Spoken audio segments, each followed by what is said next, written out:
YouTube, capital G here, talking about remote duels in this video. Houston, we have a problem. It appears that the Yu-Gi-Oh community's biggest concerns and or fear with the remote duel format are manifesting right in front of our very eyes. I am talking about what appears to be just blatant and rampant cheating on the highest levels. Also, multiple instances of cheating, and cheating that went unpenalized and I guess never punished, because as far as I can tell right now, this person has received absolutely no infractions. They have not been suspended or penalized by Konami in any way, and it's actually sad because they're being celebrated as quote-unquote the king of games, despite the fact that it appears to me, and I'm going to show you evidence of this, that this person cheated multiple times. Now you guys can double check all my work, because this is the official Yu-Gi-Oh Twitch webpage, and everything that I'm showing you, you guys can go look at the Twitch VODs. Konami has these uploaded on Twitch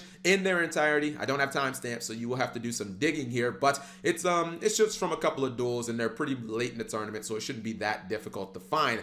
Anyways, what I'm talking about are multiple instances of cheating by one specific player who ended up winning a remote duel invitational tournament, and it was kind of obvious. It wasn't stopped by the judges, and Konami really hasn't done anything about it, but it feels like this is something that has the potential of getting out of control, especially if it is not being punished, and you know, you got people winning tournaments like this. So anyways, before I jump into it, and before I show you guys evidence of what I believe is blatant cheating, shout outs to the homie Gabriel Vargas, our 2018, oops, sorry, that's actually Elise Davis.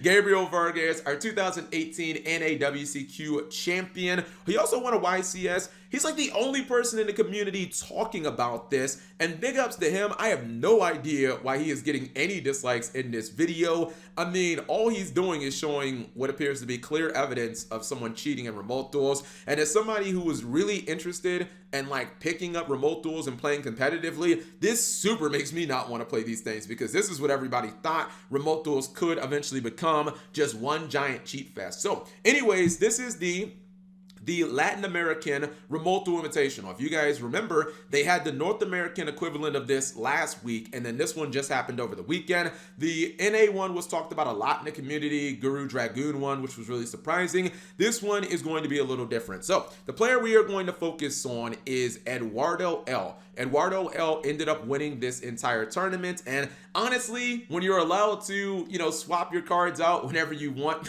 how could you not win a tournament?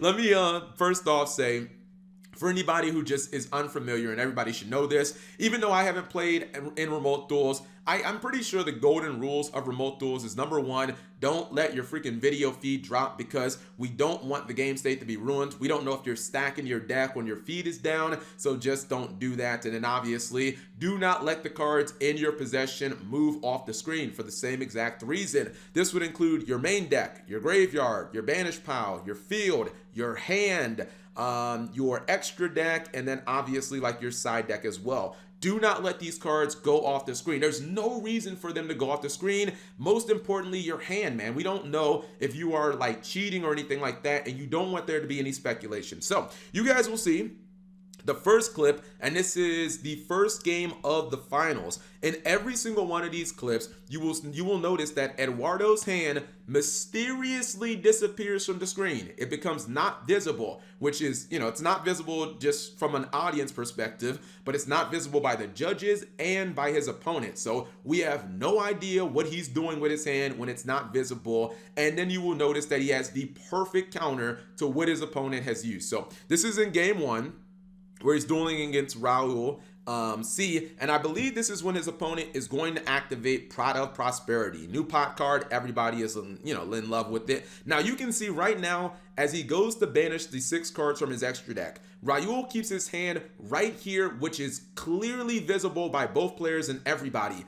This is perfectly fine. This is how you're supposed to do it. Set the cards on the field, and Eduardo has the same thing. If Eduardo's hand stayed like this and he simply responded by flipping one of these cards over and it appeared on screen the entire time, I would have no issue. There'd be no accusations of him cheating. However, that is not what's going to happen. So you can see, just keep your eyes on Raul's hand up here. He's going to get a drink of water, if I'm not mistaken, or that might be in the second clip. Ah, yes, he's going to get a drink of water or a drink of Gatorade, whatever. Now his hand is, starting to be off screen. Hey, let's keep it up. There it is. His hand has completely vanished off screen for a second time. And let's see.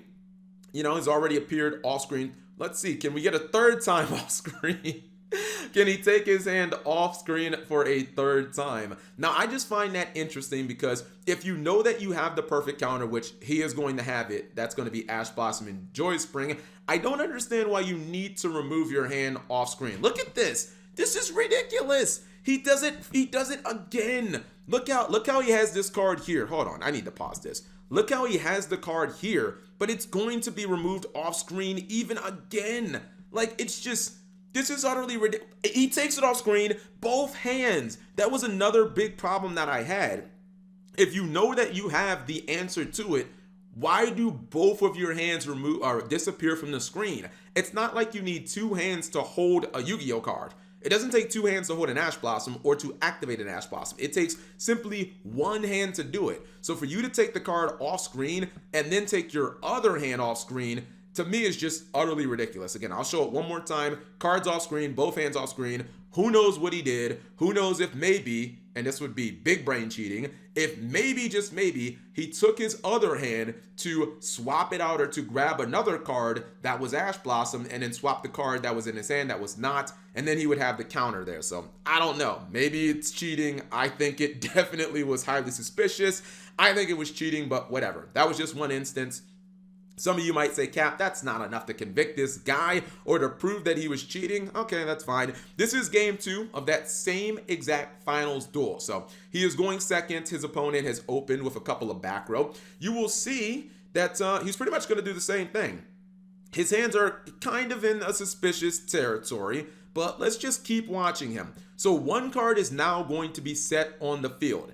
This is where his hand should have been the entire time. You can see Raul's hand never moves. It's visible the entire time, like it should be. But now Eduardo is going to take this card in his hand. So yeah, this card is the one that we're focused on. This is the one that is going to disappear, and then it is going to become the perfect counter for this situation. So you guys are going to see. The card is kind of close to the top of the screen. Let's see if it just disappeared. His other hand disappeared too. Okay, interesting. He apparently needs to not only take the card off screen, but he needs to hold it with both hands. He needs his other hand to disappear from screen as well. Not like he's magically just trading the card out. Now, the card in question is the card that is on the top. So let me just go back a little bit. The card that is being held up, and the card that we are questioning here is this card, which is eventually going to be on top. You guys will see what that is. Both hands off screen, card off screen. Could have just, moved it out, and now it is this card right here. Let's see what that card ends up being. He's doing some simple stuff. It's this card right here, which is, again, on the top. And then, yeah, Yu-Gi-Oh players, after they cheat, it's actually quite common for you to move around, for you to check your graveyard, your, extra deck and stuff like that, just kind of to distract your opponent. And that card ends up being Denko Seka. It's actually kind of hard to see it right here because I guess his camera's like a little low quality or whatever, his video feed, but it ends up being the perfect counter once again. And I'm sure some of you guys are gonna be like, oh, come on, Cap G, that's only 2 instances of potential cheating. That's not even that much cheating. But wait, there is more. This is the semifinals. So this was the duel that took place before the one that we just saw. And this is going to be another instance in which his cards are just going to vanish from the screen. They're not going to be visible on screen. And then he's going to subsequently have the perfect counter. So he is dueling against Invoked Shadow, and his opponent has just resolved Nadir Servant. So obviously he has just added something from his deck to his hand, probably like an Ecclesia or something like that. And you're going to notice that why are Eduardo's cards not on the field? Why can we not see his hand? Come on, Eduardo, you're supposed to have your opponent's hand is on the field. We can see that. Why isn't your hand on the field? So let's go ahead and roll this. He's doing some shuffling. Who knows? Now he's going to set his entire hand. Now, the thing is, he's going to have Droll and Lockbird, which you could argue is the perfect counter for this situation. You Droll and Lock someone after they've used, Nadir Servant. They can't go for Meltdown. They can't go for Invocation by the way of Alistair or any of their other search cards, etc., etc. They can't even search with the Ecclesia, whatever. But if you really had Droll and Lockbird, why wouldn't you just activate it? Why would you set your entire hand, then keep the Droll in your hand, and neither one of your actual physical hands are visible? Now you're going to see maybe the shadows. It is kind of difficult to tell, but I mean, those hands are moving a lot. Look at this. Doing a lot of hand shuffling there for one Droll and Lockbird, my man. I mean, if you have the Droll and it's the only card you're physically holding in your hand, why would you need to shuffle your hands like that? Why would your hands be moving all around? And again, oh, see, now your hand's actually visible when you already just dug for the Droll. I don't know. I think this is absolutely ludicrous. Like, how this guy is not suspended is absolutely beyond me. And this was on Twitter, which it was kind of asinine. Konami is like, congratulations, king of game, best duelist ever. Not totally a cheater, but this is kind of like another example, or excuse me, another angle. I believe this is the one where Denko Seka. So this is kind of showing you guys another angle. You can see just how clear it is, where he's going to take the card. This is the one in question right here. This card is not in question. Why does this card, if this is Denko Seka, which is obvious, so obvious, just normal summon it, which is eventually what he does, why does the card disappear from the screen and both of your hands disappear as well? Why do you need to hold a Yu-Gi-Oh card with two hands? Have you not read your own Denko Seka or what? You're like, holy moly, this card wins me the duel. So he sets the one card face down. He's going to take this up, boom. Card's now off screen. And then he's like, wait a minute, Cap. If I just hold my Denko, I can't cheat. I have to get my other hand off screen too so that I can reach for another card. So I believe that this was not Denko Seka in hand. I think it was some other crappy VW card that doesn't get him out of this situation, and that maybe he ends up reaching for Denko Seka and swapping them out. And if you've done this enough, you're probably really good at it. Both hands off screen, and now he, subsequently is going to have the perfect card, which is of course the normal summon Denko Seka. Honestly, it's just ludicrous.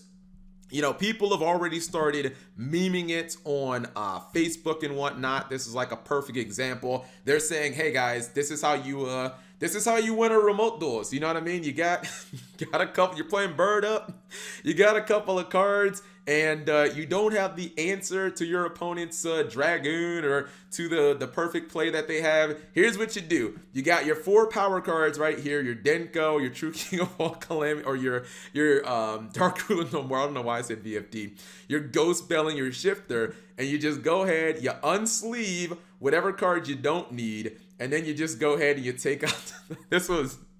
Whoever did this, this was actually Digital Gigamon. I thought this was actually just hilarious. You just reach to the side off screen, you sleeve up your Denko Seka, tell your opponent you're thanking, and then you put the card back on screen, and then you just normal summon Denko and win the game. I mean, someone did this in the finals and was not punished or received no penalties, so I don't understand why we all shouldn't be able to do it. But what do you guys think of this situation? Because I think it's honestly kind of ridiculous. As somebody who was actually getting kind of excited about playing remote duels, I was just waiting for the FNL list to drop. This kind of turns me off completely. Like, I don't want to spend $600 on a Yu-Gi-Oh deck now just to get cheated in remote duels. I'll just wait for like IRL dueling to come back.